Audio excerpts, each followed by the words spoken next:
Hunters, for once in our worthless lives, we took home the W. In the most recent patch notes Bungie has released to us, we have finally received the buff to all primary weapons other than SMGs of course. And within those buffs is a 20% increase to hand cannons, which is the focus for today's build. Fat disclaimer though, this 20% that we received in the patch notes does not translate over towards bosses or champions, but nonetheless this build still holds its own. So moving on, pairing Lucky Pants with a hand cannon of choice is a mean combo. Lucky Pants granting a stacking 600% increase in damage, and with a standard hand cannon, that's pretty decent. But we have two exotics that give you peak damage. One being Crimson, there's just something about that high RPM. Makes this thing a monster in GMs. And the next option being Unstoppable Champ approved Malfeasance. I had a friend back in the day who swore by this hand cannon. Now for this video, I'm going to be attacking this as a team build, because the synergy is there. Starting out with the easiest part,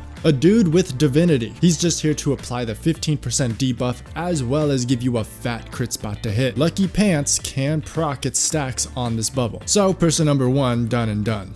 Easy, right? Now for person number 2 and 3, we are going to want to mirror this. For the subclass, it's going to be the Solar Hunter subclass. For the aspects, I went with number 1 being on your mark, mainly for the fragment slots. And for your second aspect, it will be knock him down, because who doesn't like enhanced supers? And for the fragments, there's only one very specific one that you're just going to want. That would be Ember of Torches. This will grant you and everyone around you Radiance. A 25% boost on top of your 600% boost from Lucky Pants, on top of the 20% increase in base damage to hand cannons, not for champs though. And if we really want to get redundant, all that on top of another 40% increase to exotic weapon damage, still not for champs though. Okay, but that last part is completely irrelevant because this build is meant for champ destruction, believe it or not. And why not?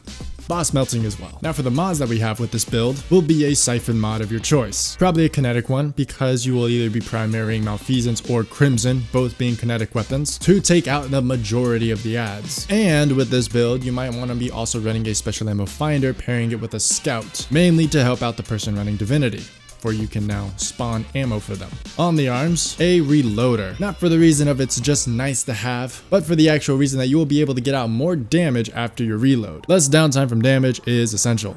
For the chests, just your standard defense mods, nothing special here. And for the legs, you do have a choice. Survivability or more damage. By maxing out with 3 kinetic surges, you will be adding 22% more damage to the entire build. There's a lot that can go into this, but damage with this build is already better than most heavies, so you don't have to add these surges to it. The champ will be completely gone either way. But the boss, on the other hand, if you want to melt him, then you know what to choose. Next option is to triple combo it up with a recuperation mod, a better already mod, and an innervasion mod. Innervasion mod mainly for the reason that you will be running a healing nade for survivability, so picking up orbs will just get you that back in no time as well. So what will it be? Total destruction or just destruction? Now I hope this video, guys, has helped you out and has brought just a little bit more fun to those GMs, especially since this week's GM is the Mars Heist Battlegrounds. That one is a monster, but good luck out there. Now if you have enjoyed this fine discussion, do me the solid and stick around for more by dropping that sub, and take part of another discussion of mine via the video you see right in front of you right now. I'll see you on over there. Peace.